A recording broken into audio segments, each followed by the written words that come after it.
Hi friends, my name is Chrissy. Welcome to or back to my channel. This is Happy. He's my little buddy who keeps me company and I feel like I'm talking to someone, something instead of myself when I record these videos. So Happy is never far away and I just wanted you to see his cute little face. So today I'm talking about a July review and an August plan. I'm going to talk about books and cards and my plans for Vlogust today. I think that's it. I'll talk about books first. There's just two. It won't take long. Then I'm going to talk about the decks I used in July, the decks I acquired in July, and my plan moving forward to August. I think that'll be the best flow for things. So let's go ahead and get started. I have two books straight away. For my nonfiction book that I'm in the middle of is It Didn't Start With You by Mark Woylan. This book goes into the genetic, psychological, and some like unexplainable explanations, processes for how both big T and little t trauma passes down through the generations. I'm at the point, the first 4 chapters are information. At chapter 4, the activities start. And I'm honestly not sure if I want to go through the activities without professional support. So there's a good chance that I kind of expect me, because the first 4 chapters of the book, I'm not gonna lie, brought a lot of awareness for me. I really love the way that it teaches, it talks about how we inherit trauma without placing any guilt. So it's just very factual and without saying that, you know, hey, our parents or our family members or our ancestors were bad people. There's none of that. It's just simply, this is what happened and this is how we deal with it. And this acknowledgement for me of like being able to address where my challenges are and where my challenges came from, and being able to take the fear of I can't address this because the people I love are good people and I don't want to blame them, right? Taking that off the table has really given me a space to look more closely at myself, and it's a lot. So I will keep you all updated on my progress through this book. Like I said, I started it in July. It will probably go through August and beyond. And like I said, I don't know necessarily that I want to do this work alone. So Chrissy may be going to therapy. I'm just saying. The fiction book that I'm currently in the middle of is The Invisible Life of Addie LaRue. I am very much enjoying this book. I don't read a lot of fiction because of the work that I do. I have a lot of stories and a lot of names already floating around in my brain, and I typically don't have a lot of space for new names and new stories. But I had a situation a few weeks ago where I needed some escape, and fiction was what I needed. I have actually been really satisfied with the pacing of this book. I'm on page 70 and I'm still just getting backstory. Like there's been action and information, but it's been digging instead of moving, which has felt really nice pacing for me. So yeah, at this point, thumbs up for The Invisible Life of Addie LaRue. Now looking at the decks that I used this month, there are 4 basically. Let's start with the one that I used absolutely the most, and that is, let's move these because that's making a shadow, is my deck, the deck I created, the Narrative Alchemy Tarot. This deck is everywhere. For me, this deck will probably, oh hell, I know why you were upside down. 2 of Cups. This deck is my choice for my anchor card each day. I don't really anticipate that changing in any way. There is something about seeing my own handwriting and reading my own words in my guidebook in my handwriting that feels very cozy, but is totally like my intuition speaks differently when everything about this came from my intuition. So yeah, this will, I have a hard time imagining a time when this deck will not be the first deck that I mention in any what I've been up to type of situation. I have a hard time imagining that there will be a time when this deck is ever out of my regular practice. So I chose my anchor card daily from my deck, from the Narrative Alchemy Tarot.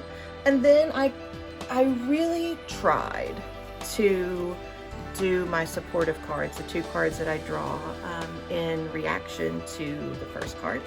I tried really, really hard for that deck to be Tarot's color. But what I learned pretty quickly is that this deck has too much to say to be a daily draw. I did the Tarot Extremes tag by Marlena, and this was the deck that I chose for every once in a while. It's loud, it's opinionated, it brings big awareness.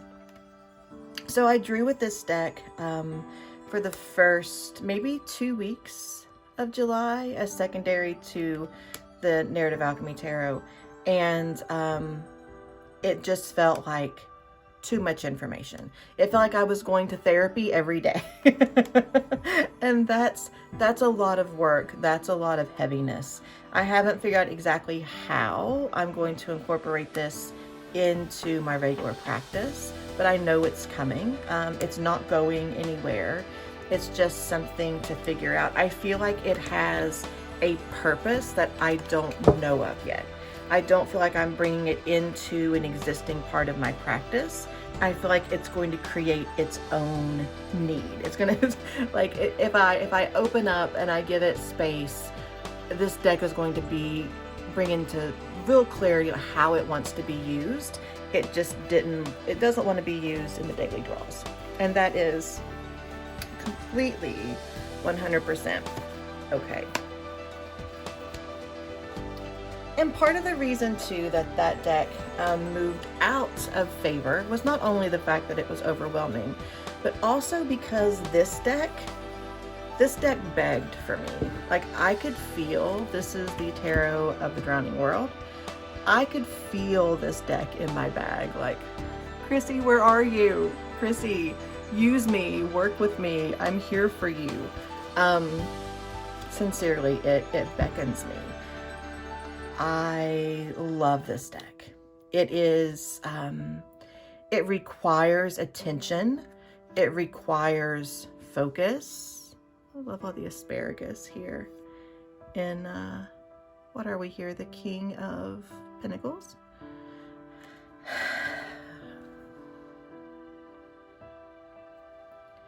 This deck is very powerful, but it requires attention. Like, I just can't lay this card down and be like, oh, here we are, High Priestess.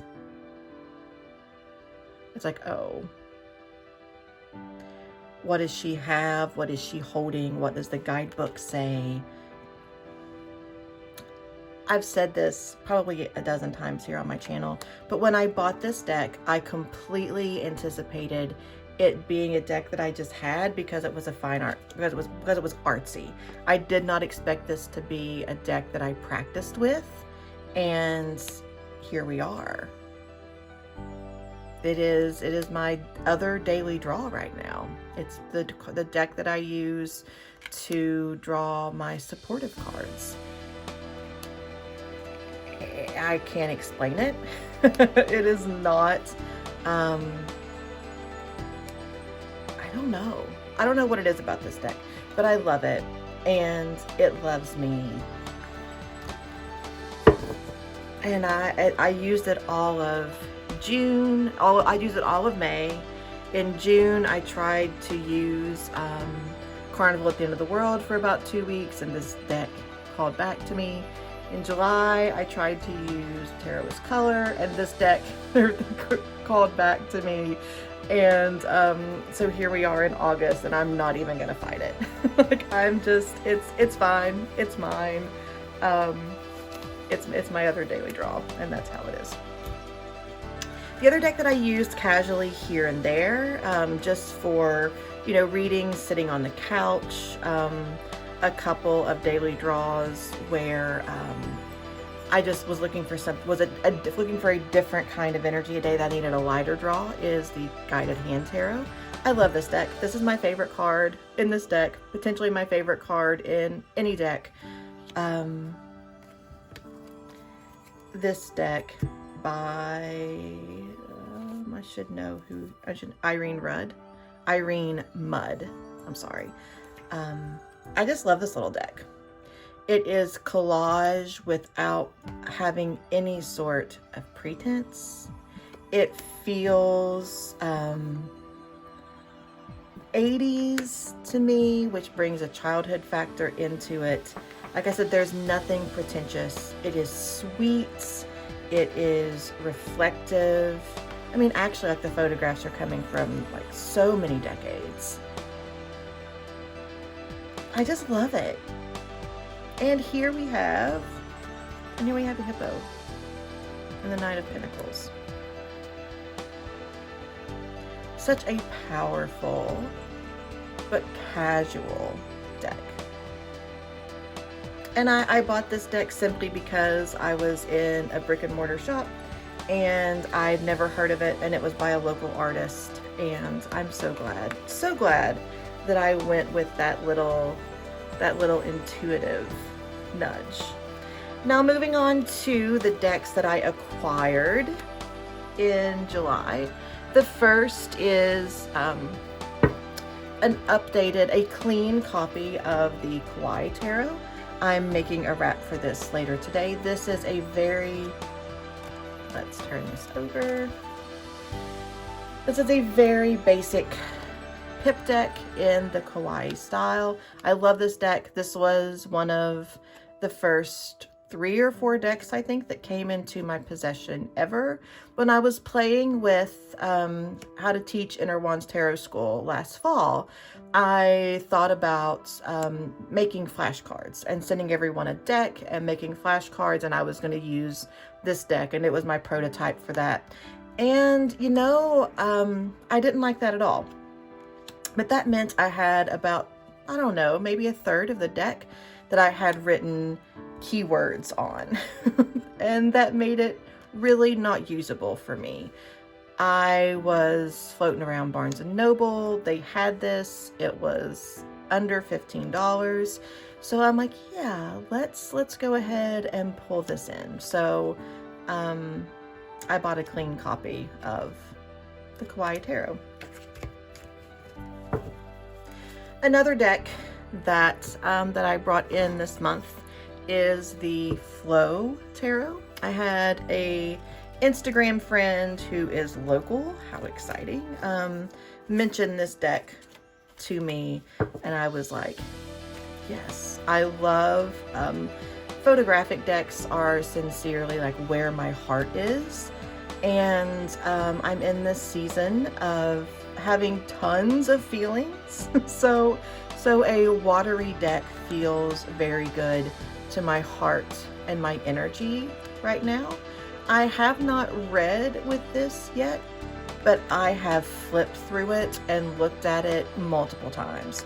I have put it in order multiple times. I have looked at it with like all of the ones and then all of the twos and then all of the pages together. I've looked at with the story that it tells through the suit. I've done a lot of just getting to know this deck in a very casual way. Like I said, I haven't done any readings with it yet. Kind of like tarot is color. I'm like, when when I'm ready for its energy, when I'm ready to use it, it'll let that way be known to me. This is one of my favorite cards with fog in fog being the representation of the water here. I think that's just beautiful. There is some weirdness with the suits, if I remember correctly. I'll have to pull the guidebook up, but I feel like it kind of goes against logic. Because I feel like the clouds, when we would think of clouds as air, the clouds are actually coins, because clouds and coins start with the same letter. And snow is swords, because swords start with S. No, that's not right.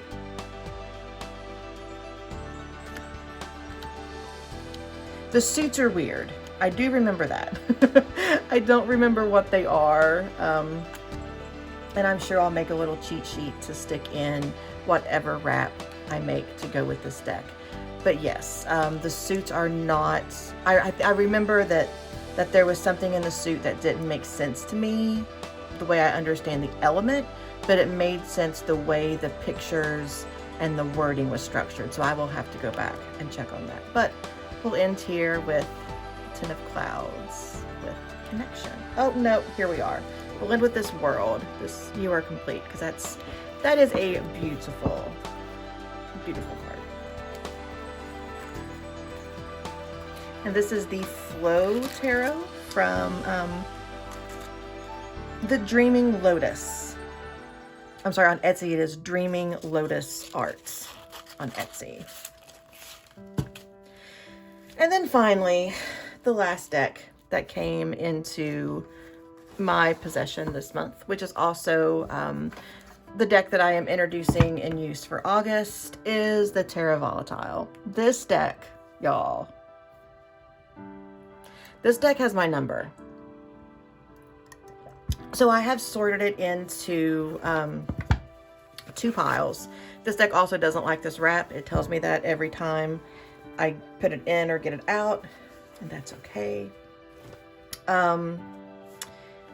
So this stack, which I think it's interesting that the Fool is on top because it is not in order.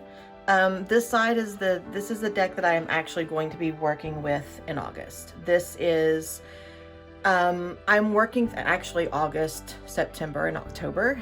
This is a deck that I have chosen to study during Inner Wands Tarot School. So what I'm really excited about this round is, as my students are studying their deck, I'm going to be going through and studying a deck, working it on my own as well. I want to have all of the content recorded before we start, so I can go through the content as a student, both to see like where there are holes as a student, and also to experience with my own teaching deck study. I'm really excited about it.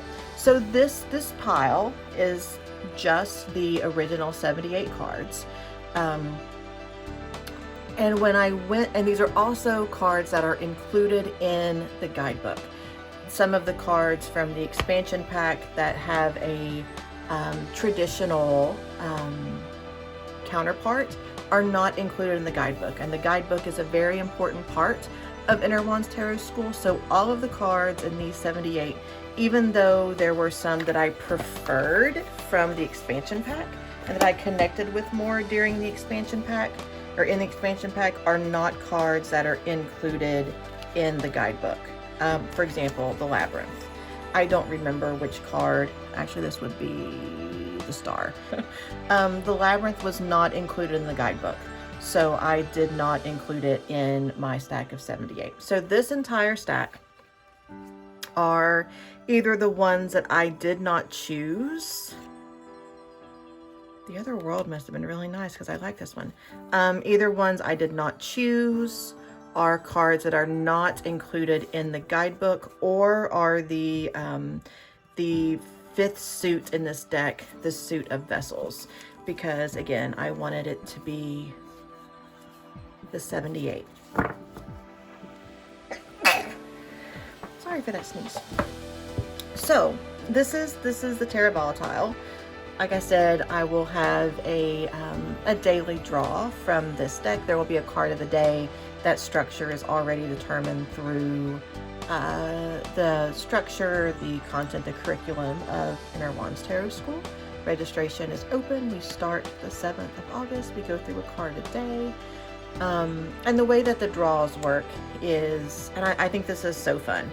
So let's say, for example, that yesterday's card is the King of Swords, and then today's card is the Ten of Wands.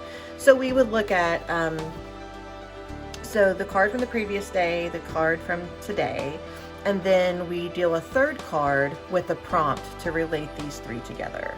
So, you know, I'm looking at becoming a master of my own thoughts and how I use my thoughts both for the benefit of myself and for others, and not being distracted by worries or anxieties. And when I am, like, acknowledging them and letting them go instead of suppressing them. All of that fits in the King of Swords. Where the Ten of Wands asks us to look at how we carry that load, right? Is there an easier way? I love how the wands are numbered in this card. It just makes me laugh. Then looking at how we carry that, you know, how we carry this process. Are we making it too hard? Is there an easier way to do it? How can we break it down?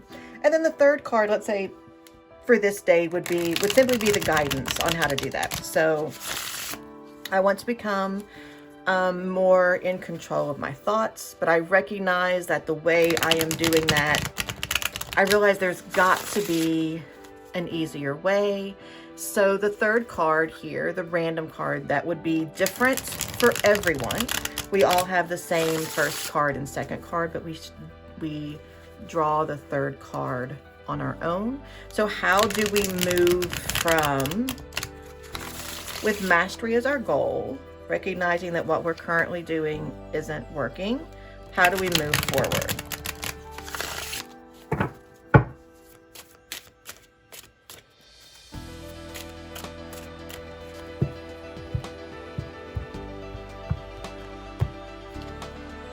And the response is the Hermit.